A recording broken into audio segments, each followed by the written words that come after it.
We believe that we need to build a sustainable community, and we are moving forward. Like, for example, our aim is not to onboard like million players right away and then lose them after 2 months.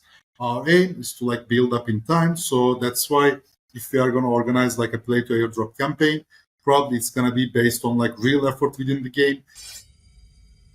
Welcome to 100x Gaming. This is the place where we sit down finding the coolest, most fun games in Web3 and get you excited about playing them. We're sitting down with Providence today. Gokhan from Providence is with us. You can call him G if you can't pronounce his name correctly like me. Pretty hardcore to be the G of Web3 gaming. Thank you for sitting down with us. Can you introduce Providence, the game you guys are building, the world that it's taking place in, and just the general kickoff pitch? Before we dig into everything this episode has to offer, we want to highlight the awesome partners who sponsor this podcast and make it possible for us to work full-time on 100x. They're legends, and we appreciate them for supporting us. Let's talk about Reactor, a proof-of-work blockchain that introduces a brand new economic model, deep in mining software, a gaming distribution platform, the RKR token, and their game, Minions of Steel, that's proving their thesis by seamlessly integrating proof-of-work token mining with gaming. Through allowing players to mine with their own GPU while playing, not only do they essentially make gaming free, they make software free, and they present an AI-proof income for everyone. If you want to take a glimpse into the future and get there early, explore Reactor's ecosystem at the link below. Crypto does not need to be complicated. Kadena is building the human layer of blockchain by giving the power back to the people and allowing them to build products that make a difference for humanity. Founded by ex-JP Morgan and SEC blockchain leads, Kadena develops easy-to-understand, human-readable tools and solutions that focus on the long-term development of the space, not just short-term gains. Simply put, if we want real, regular people to enter and enjoy Web3, Kadena is making a way. To learn more, check out Kadena.io, follow them on Twitter at Kadena_IO, or watch our episode with them. Astrobit is the king of automated trading, and now they've introduced a freemium model. Put those trading fees to use. How does it work? Sign up to an exchange with one of Astrobit's affiliate links and receive at least 30 free credits as a loyalty bonus. Then earn credits on your trading fees. The more you trade, the more credits you can generate. Use those credits towards trading bots and strategies. In other words, you can create a passive income stream at no cost. Find more deets in the description below.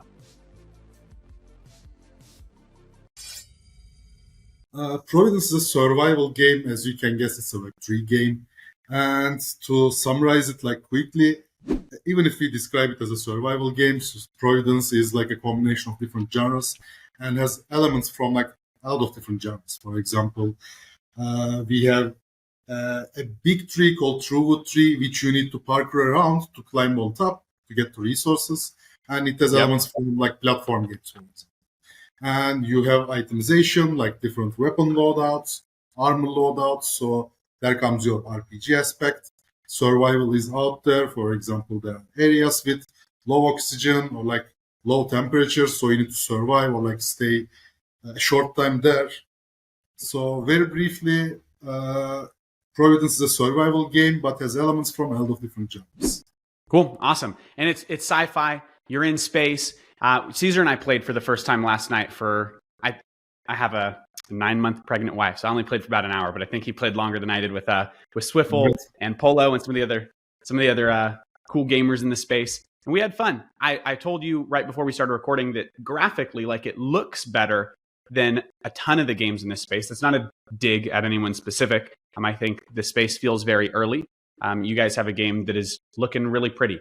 Let's talk about like the gameplay loop really quickly before we get into some more stuff about it. So essentially, I start, if I ready up the game, when I ready up, I go into my home base in space on some planet somewhere that looks like it's out of like Avatar or something.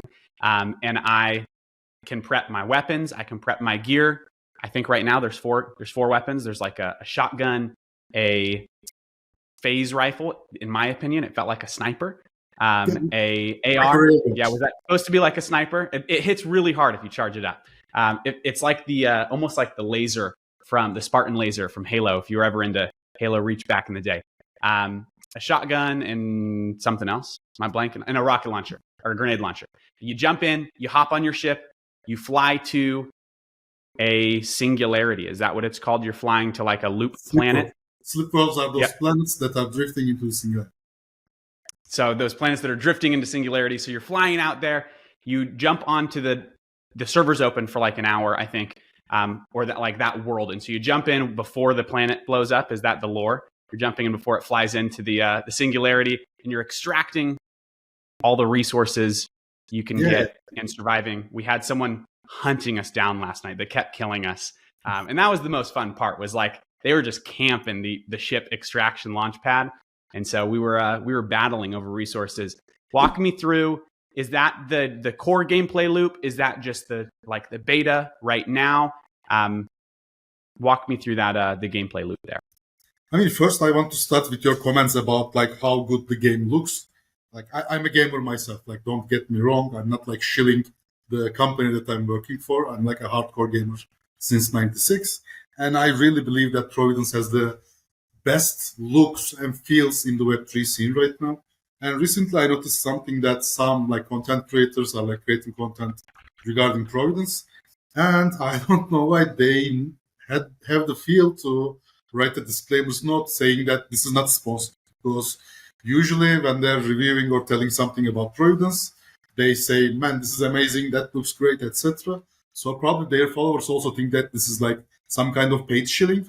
But on the other hand, like they're just doing it organic, because we really trust in our product and the game is really amazing. So in terms of like, let's start with the lore a bit. Yeah, and I'll say that we weren't paid. We actually played the game for free because we like playing games in this space. We invited you on for free because we wanted to talk about it. So we'll get that out of the way. There was nothing exchanged. This is an organic conversation. Yeah, 100%. So let's start with the lore a bit, because that's kind of like the undercover part that we don't mention a lot. Because we started with like back in like maybe like 2 years ago, we started writing some lore, but kind of we focused more on the game. But how it goes is there is an industrial black hole, which we call the singularity, and its origins are unknown. So it's like an alien-made structure. But what it does is it just like pulls a lot of different planets called Slipworlds into it. So those Slipworlds are usually planets with previous life, maybe like billions of years ago. So what they have on them is like, first, they have some important materials, elements, like metals, so that it can be harvested by that industrial singularity. That's why they are drifting into that singularity. But before they get destroyed, players who we call trailblazers are jumping onto those slipworlds, and they are trying to gather as much as they can before the planet gets destroyed forever.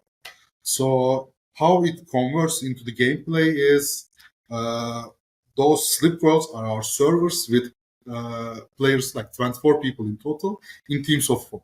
And those servers are live for, we assume it's going to be for 3 hours. So during those 3 hours, players can join with their teams, and they can harvest resources, extract them from the planet, craft something, come back to the planet, and keep harvesting. So, I mean, I'm going to go into the details, but let me give you a bit more info about the gameplay and how it looks like. So, like, very brief version, you join the singularity with your team of 4. Either you can join with your friends, or you can just get into the matchmaking system, which is not ready right now as we are still in pre-alpha. So after you join the Slipworlds, you land on one of 6 landing locations. They are usually located on the edge of the map. And our map is like, right now it's 3 kilometers to 3 kilometers, but what we plan is like, we are probably going to enlarge it to 5 kilometers to 5 kilometers. So it's going to be like a huge map. Because of that reason, when you land on the planet, mostly in the first maybe like 5-10 minutes, you might not even encounter another plane. Because first, what you need to do is you need to establish a base, start collecting some resources, maybe harvest some memoria, which is the resource that we use to place shards on our equipment, which can be described as like gems, for example, in World of Warcraft. So these are gonna give your items, equipment, some unique abilities, which is just usable in Yeah, that like single. my AR had like an explosive fire blast from that, or I had like my chest suit had like a 20% health boost, or I think my Yes, feet had dash yeah, effect. Yeah. definitely. But in the end product, this is some kind of alpha that I'm giving you. What we plan for those shards is that they are gonna give completely randomized and unique abilities. For example, just making it up now. You have a grenade launcher. It's just launching one by one. When you enchant it with a shard, it's gonna start. I don't know, maybe spit firing grenades all over. So we are gonna kind of randomize and Like give you. Borderlands. That Yeah. was one of my So favorite. Borderlands was one of my favorite games ever, and finding the weapons that everything had a unique effect on it was so much fun. definitely, definitely. So I mean, definitely in terms of the gameplay, we want to get the randomization effect into the game in all aspects. So, but rather than jumping topic to topic, I'm gonna go back to the gameplay flow. So you land on the planet, you start collecting some, let's say, low tier resources around where you land. You start upgrading a bit, building your base maybe. Then after that, you need to move on to, let's say, PvP zones. And what I mean by that is like every area is a PvP zone. But if you want to harvest high tier resources, they can just be found in a single zone in the map, for example.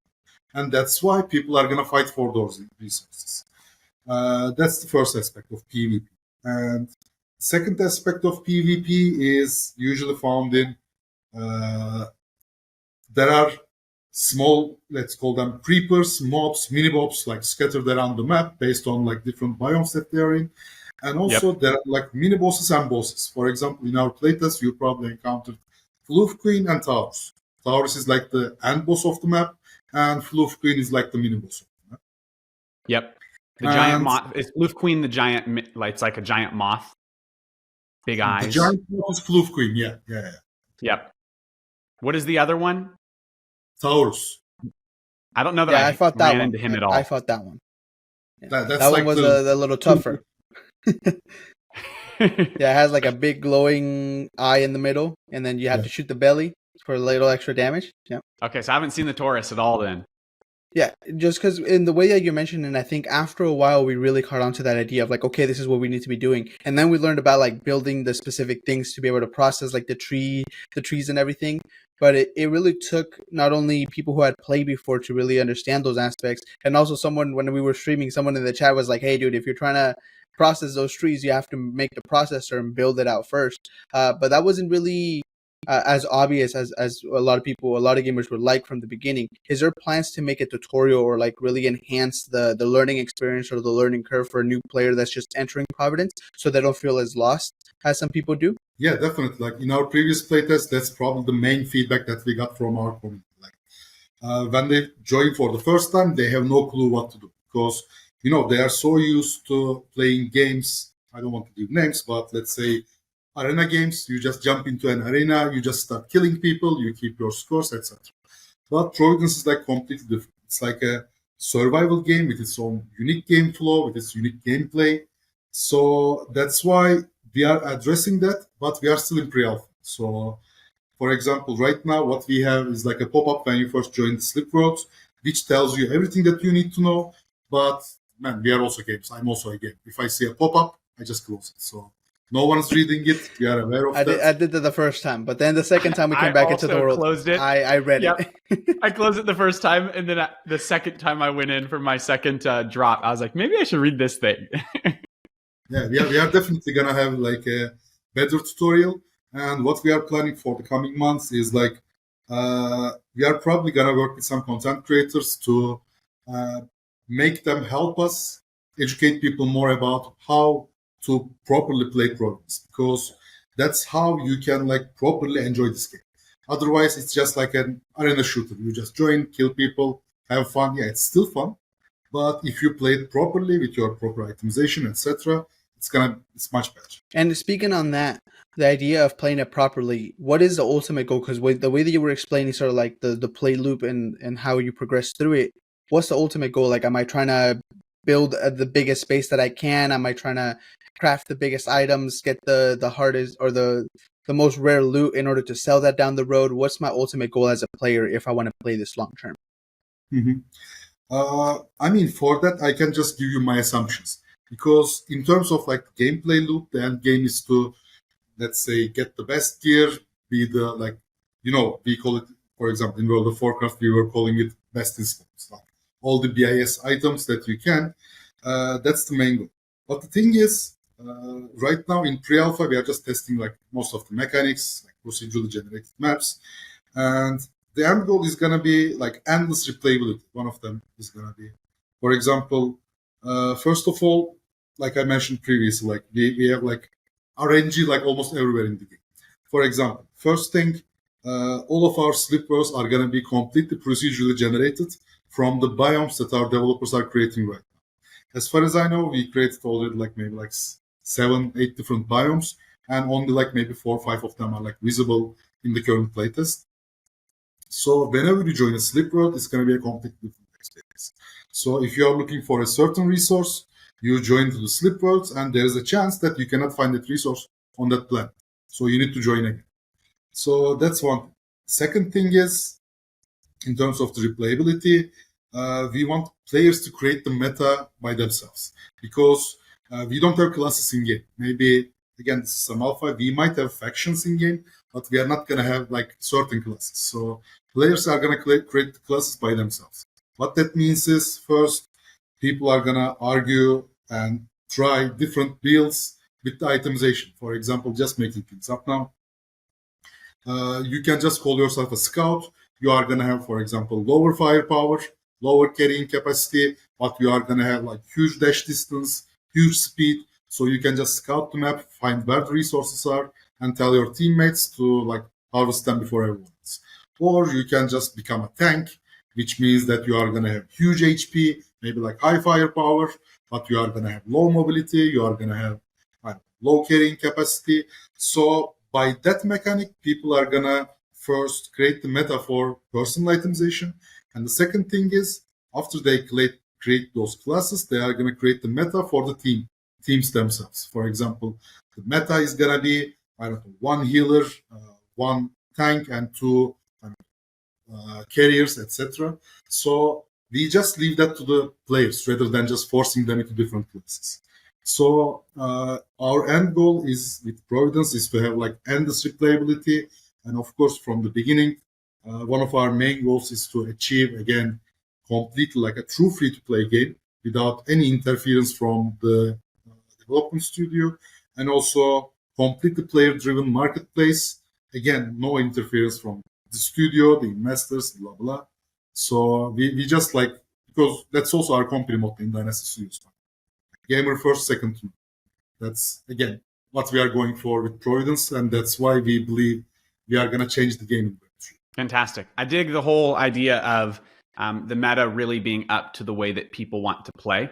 I'm curious, because obviously we've mentioned, if you've been playing Providence, you're playing in the pre-alpha. You are playing essentially, and I'll remind anyone who's playing, I hear this complaint. I haven't heard it yet with Providence, but I'm sure it'll come. I've heard it with a lot of the games that I really enjoy in this space. Like, oh my gosh, there's so little to do. Like I grinded it for 10 hours and I'm out of stuff. Well, because you are play testing at a level which in any other sector of gaming, you would never experience. Like you wouldn't be jumping in a pre-alpha.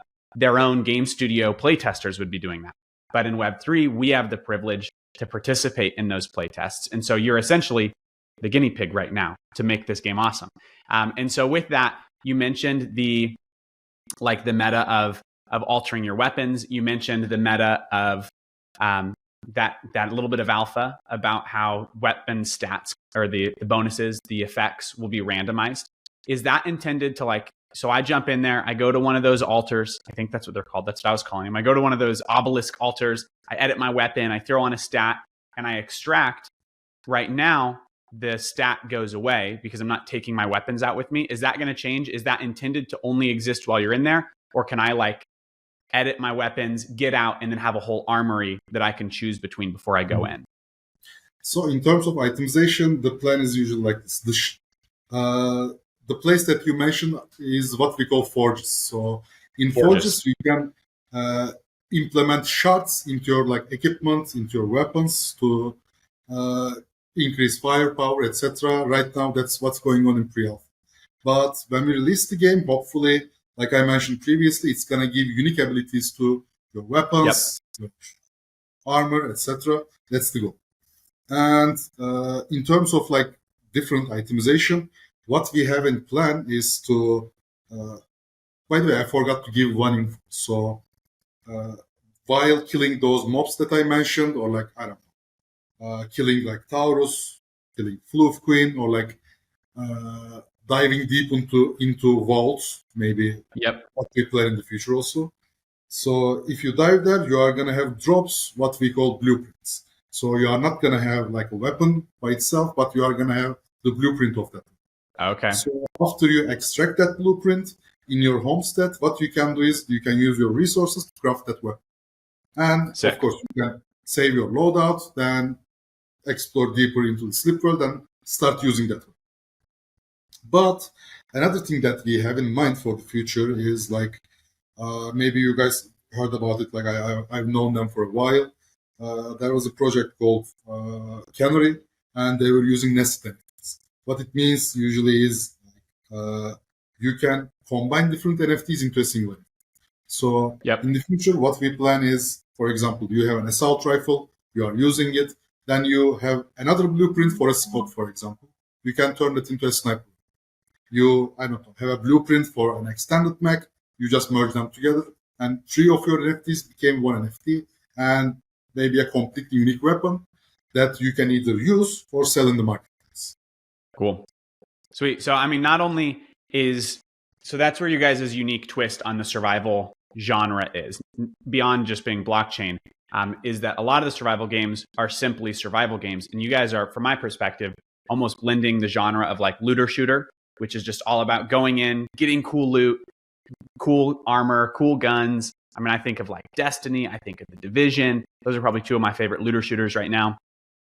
So you're combining that with extraction shooters, which is then like Tarkov and Shrapnel for Web3 guys. And then you're combining that with survival games. So that's like Rust. That's what's the super popular Viking one on Steam right now? Why am I blanking on that? Valheim. Yeah, Valheim. So it's like you guys are actually merging, from my perspective, like three different genres together to attract people from each genre, have some fun with it. I love looter shooters. So the idea of going in, finding cool blueprints, making new weapons, merging them together, taking those NFTs and making completely unique ones. So then it's like, that's not even a minted weapon, right? It's not something else anyone has. It's totally unique. To me, that's where you talk about like the little loop that's going to get people addicted to a game. That's the loop that'll get me addicted. I mean, I would say one thing here, like it kind of makes my heart harder as like I'm doing marketing for Providence to explain to people what the genre of Providence is. But also, I'm proud to say, like probably everyone in our team is the same. We can say that Providence is a completely unique game. So it's not like Counter-Strike in Web3. It's not like Pokemon with guns. It's not like, I don't know, FIFA, but 3 versus 3, etc. So it's like a completely unique game. So people usually expect us to define the game such as, I don't know, Rust, but in Web3, but it's not. It's like a completely unique new game. Yeah, exactly. Yeah, and I think I appreciate that about, like, I'll say that about Web3 gaming in general. We've had a lot of cool games on where I think everyone wants to relate this upcoming game to something that they've enjoyed before. But I have seen maybe like a meta shift where in traditional gaming, it does feel like someone produces a cool game and then 20 people produce a clone.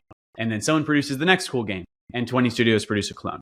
But it feels like in Web3, there's a lot more freedom to just be creative and try new things because it's not these large studios pumping out games that they're beholden to a bunch of board members where they have to play really safe games. You guys get to just make new things. And I think that's part of the reason, like take blockchain out of the picture. I love being in a space in gaming where you are actually getting brand new genres developed at a rapid pace. Like in regular gaming, it feels rare that someone's like, ooh, I'm introducing a new genre. And I could name drop like 5 games right now that I think will be good quality that are crafting essentially new genres in Web3 gaming. So props to that. You guys are at the forward frontiers of new metas in gaming.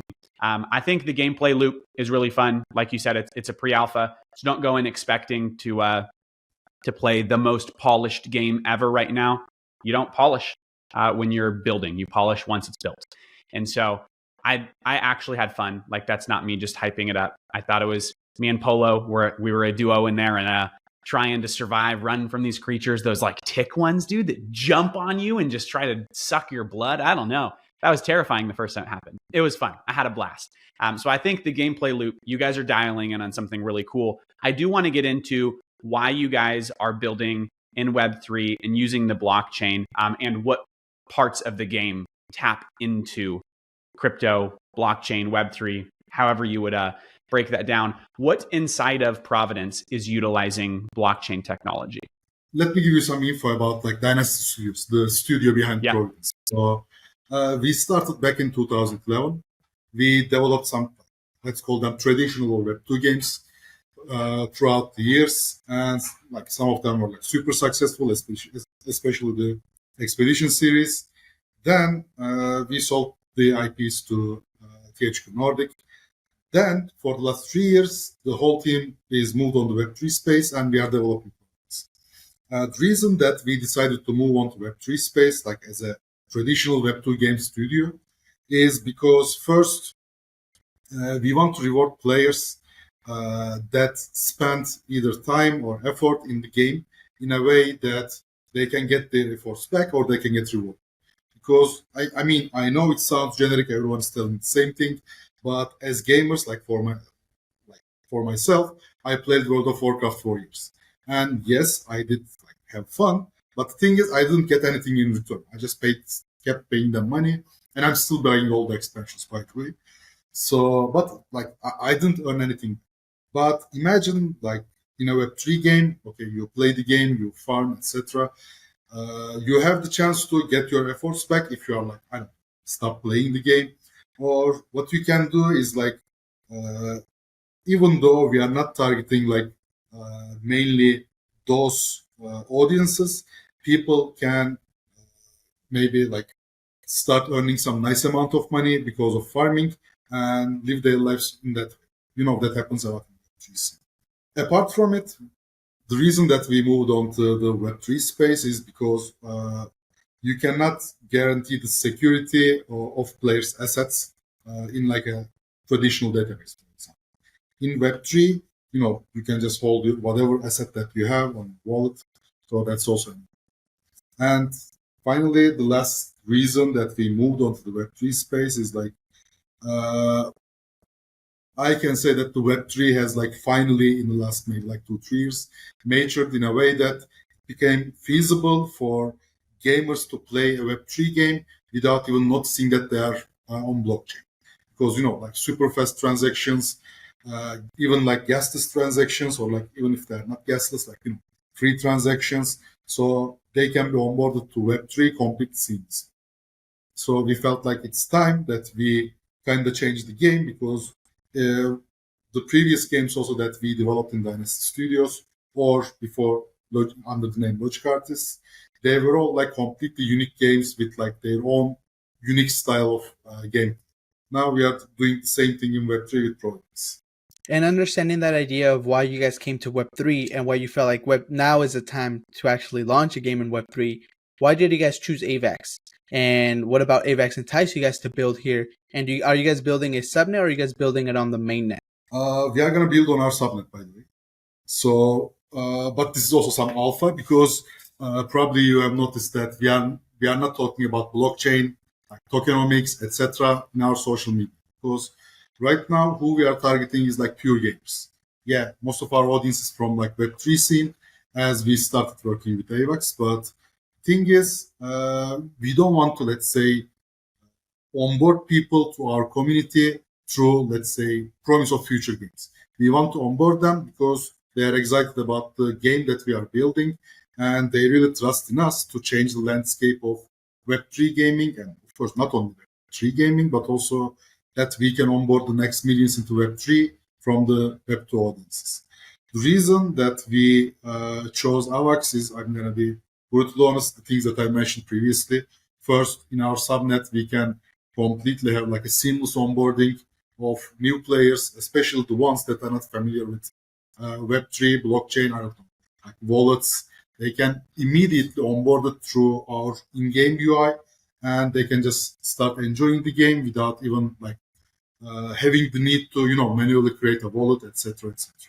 So that's the first. Second thing is, of course, our close ties with Avalanche, because two of our co-founders have Turkish origins, and Avalanche founder Emin Gürserer is also has Turkish origins. So we are kind of like deeply connected within their, let's say, management level. So that's one of the reasons that we also chose this. Cool, rad. I mean, we hear that a lot. We've obviously, I would say, I don't know, at this point, maybe 50% of the games that we've had on the podcast are building on AVAX.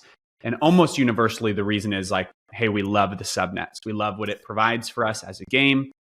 We love the ability, especially guys that have like their own token. We love the ability to use our token on there versus someone else's token. I think it's interesting. We just had AVAX Gaming's team on last week. That episode will come out next week, I think. I don't know. By the time you're listening to this episode, that one's probably out too. I am curious when it comes to like which specific parts of the game are intended to utilize blockchain. Obviously, you guys are on the AVAX subnet. You can go in depth if you want in that AVAX episode that I just mentioned. If you're curious what the heck those subnets are, I have them break it down for us. You mentioned before that like the loot. So those guns, weapons, maybe there'll be weapons that aren't guns. So I should say weapons and armor, like crafting those, making new pieces, that those will be NFTs. Are the blueprints themselves going to be NFTs? Yep. Yeah, so blueprints will be NFTs. So the NFT dynamic makes a ton of sense to me. If you're listening and for some reason you've not seen the logic behind putting NFTs in a game before, I'll say just my 10-second perspective as a gamer.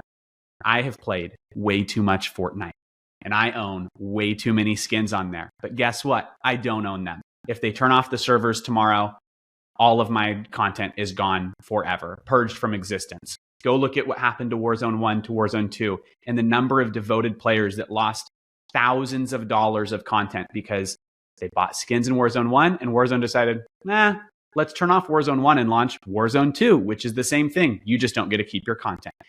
So the idea of playing a game simply to have, hey, my assets, my weapons, my skins, my guns, my armor, whatever belong to me is fantastic. There's actual value there. I think about like the CSGO marketplaces. If you're in that scene, if you actually owned that and you could trade that with other players, fantastic. Bullish on that. Are you guys doing anything else with blockchain specifically? Do you intend on having a token? Is that too much alpha? What else, if anything, is going to be blockchain? Definitely, we are going to have our token. So cool. That's the second thing. In-game NFTs, as you mentioned, blueprints are going to be NFTs. Armor sets are going to be NFTs. Weapons are going to be NFTs. And of course, not all of the resources, but higher tier resources are also going to be cool recorded on chain. So apart from it, I don't want to get into more details because that might get me in trouble with my teammates. But I especially like the higher resources, and I told Shrapnel this before that like anything that is like in the extraction genre at all, even if it's like slightly dipping their toes in, to me that's a fantastic like case study for NFT technology. Because how cool is that? That if Caesar's really good at Providence, he could drop in, he could get the best resources. And I'm struggling to get those either because I keep dying, or maybe like I just got unlucky and I'm going to planets that don't have that specific resource. Well, then I can trade with my friends and get the ones that I need. It almost feels like I'm all the way back to childhood and we're trading Pokemon cards or something, and just getting what you want, what you need. I think fantastic use case. You mentioned yes on the token. Do you guys, are you going to tap into this airdrop meta that every game, it feels like like a week ago, nobody was doing it, maybe longer than that. But like a week ago, nobody was doing airdrops in the gaming space. And now everybody's like, play our game and earn points and qualify for an airdrop for the token. Is that a meta that you guys intend on tapping into? Yeah, definitely. We want to get into that, but not in a way that everyone is doing. Because We believe that we need to build a sustainable community, and we are moving forward. Like, for example, our aim is not to onboard like million players right away and then lose them after 2 months. Our aim is to like build up in time. So that's why if we are going to organize like a play to airdrop campaign, probably it's going to be based on like real effort within the game, tied to like giving proper feedback, tied to, I don't know, providing help with maybe like awareness on social media, maybe tied to like activity in our Discord. So we are probably gonna structure it in a way that people, like rather than spammers, real players who contribute to the community is gonna. That's cool. I actually don't know. I mean, that feels a little bit, I think about like, I mean, anyone that's been listening for a long time knows that we came from DeFi long before we ever got into the Web3 gaming space. And airdrops have been all the rage over there for a long time. And you hear that problem all the time. They're like, well, yeah, we have tons of liquidity on our app or platform or layer 1 or layer 2. But the second we turn off the point system, our liquidity drops by 70%. And now we're stuck in a horrible spot because you're just incentivizing people that are only there for the points. And I don't think it's wrong, like as a launch system. I think we've seen a lot of success that way. But it's true that you immediately lose more than half of your community. And then we've seen like the social style airdrops where people are, everything is just incentivized to grow their social. So it's like likes and comments and retweets and follows and shares and things like that. But I don't know that I've seen anyone at all say, hey, we're gonna focus an airdrop on actually being an active member of the community. That like we're going to quantify feedback that you're giving. We're going to quantify playtime. We're going to quantify participating in discussions and in our Discord. I think that's cool. That's unique. It's something that I haven't seen firsthand. And I'm curious to see, do you guys have like a timeline for what does your roadmap look like? So maybe I'm curious about more than the token, like roadmap for 2024. Is token in 2024? Is like post pre-alpha in 2024? What changes do you guys anticipate coming in the next few months? I mean, I cannot give the exact dates, but I can give some, let's say, overview of it. So we plan to have like a public alpha before the end of this year, and Cool. hopefully we are going to launch the full version in 2025. That's our roadmap Nice. right now. And of course, again, before the end of 2024, we are going to probably launch our token. But right now we are in pre-alpha, and you can just like, if you have our test key, you can test Providence right away. And as an like extra info about our current playtest, right now we opened our version that we specifically developed for GDC to our members within the community. But probably in the next 2-3 weeks, we are just gonna scrap that forever because it was like purely made for GDC, faster gameplay, smaller. So that's what we've been playing right now, was the one that was made for GDC. Cool. Yep. And hopefully in the next like 2-3 weeks, we are gonna get the actual, let's say, version of our game online back again. So it's gonna be again 24 players per map, bigger map, new biomes, new creatures, etc. Well, we call dibs on we're gonna. It's a race, Caesar. It's a race. We have to publish the first video on the new build. So as soon as that goes live, we're making a video that day. I've been having fun. I think it's sweet. If someone wants to, my final question for you: if someone is excited about what you're building, the genre blending or the gameplay loop, anything that we've talked about sounds enticing to them, and I'm sure we'll be showing footage throughout this whole episode. Sounds fun, and they want to get involved. Is there a way for them to play right now? Can they jump in on that GDC build? Do they need to wait till the next one? What is like, hey, I'm curious. I want to play. I want to have fun. What does that look like right now if someone wants to jump in tomorrow? Right now, we have kind of like a closed pre-alpha because let me give you the numbers. Like we handed around a total of like 1.5K keys, which is still like a very small amount of people. So those people have access to our pre-alpha, and they are going to have access to all our feature builds, hopefully. And if you want to get a key, what you need to do is first, of course, follow us on Twitter, join our Discord community, and most of the time we are organizing like internal events, and like if we stream, we definitely give some keys in our like voice chat or like the chat of the voice channel. So Yep. they can just follow us and get. Follow the Twitter, join the Discord, get involved in the playtests, grab yourself a key. Maybe we'll stream again and give away some keys if people are interested. Awesome, man. I appreciate you sitting down with us, letting us pick your brain, get into the depths of what you guys are building. You can find Providence somewhere down here in a link if you want to jump in, follow their Twitter, join their Discord, and play the game with us. I would love to smoke you on some planet out there in space before it explodes. Just don't be like Caesar and die every time you're trying to carry a little log to the extraction point. Thanks so much. We'll see you next time on 100X.